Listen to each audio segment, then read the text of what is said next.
गोपाल खेमका हत्याकांड में पुलिस के एक बार पर सवाल उठा। पुलिस ने इस केस को चुनौती के रूप में स्वीकार किया और नतीजा अब सबके सामने है। 72 घंटे के अंदर पुलिस इस केस से जुड़े 3 किरदार तक पहुंच गई है। पहला किरदार है अशोक साव, दूसरा शूटर उमेश यादव और तीसरा विकास उर्फ राजा। इनमें से विकास उर्फ राजा मालसलामी इलाके में इनकाउंटर कर दिया, जबकि अशोक साव और उमेश यादव गिरफ्तार किए गए हैं। शूटर उमेश यादव को पटना सिटी से गिरफ्तार किया गया है, जबकि अशोक साव को उसके फ्लैट नंबर 601 उदयगिरी अपार्टमेंट से गिरफ्तार किया गया। कहा जा रहा है कि अशोक साव ने ही शूटर उमेश यादव को गोपाल खेमका की हत्या की सुपारी देकर कराई थी। अशोक साव ने उमेश यादव को 3.5 लाख में सुपारी दी थी। उदयगिरी अपार्टमेंट में ही मर्डर की प्लानिंग हुई। उमेश यादव ने गोपाल खेमका की हत्याकांड के बाद इसी अपार्टमेंट में पनाह लिया था। माना जा रहा है कि पुलिस इस केस का आज शाम तक खुलासा कर सकती है, क्योंकि अब तक हत्या के मोटिव का पता नहीं चल सका है। व्यवसायिक गोपाल खेमका हत्याकांड में एक बड़ी कार्रवाई हुई है। पुलिस ने एनकाउंटर किया है उस शख्स का जिसने इस हत्याकांड को अंजाम देने के लिए हथियार उपलब्ध कराए थे, और पटना सिटी में हम उसी स्पॉट पर एनकाउंटर हुआ था। और जो जानकारी मिल रही है, विकास उर्फ राजा का एनकाउंटर हुआ, और वो तस्वीर दिखा रहे हैं कि कैसे एनकाउंटर हुआ था।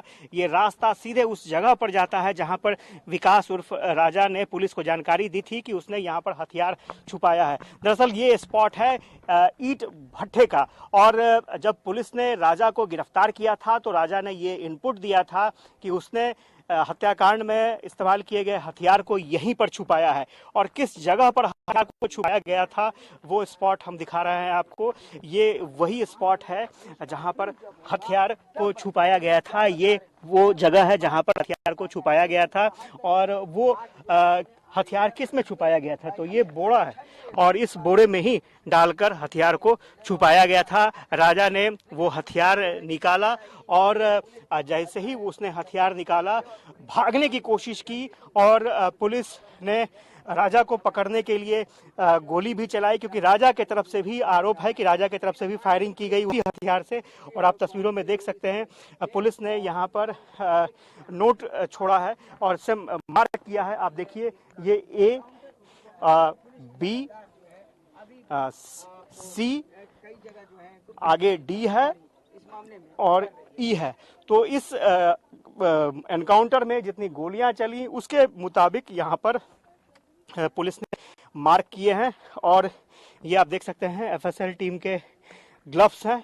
और पुलिस ने गोपाल खेमका हत्याकांड का खुलासा करने की कोशिश की है। तो ये वो स्पॉट है जहां पर राजा को गोली मारी गई थी, उसका एनकाउंटर किया गया था। और स्वाभाविक तौर पर 3 मेन अभियुक्त जो है वो सामने निकल कर आए हैं।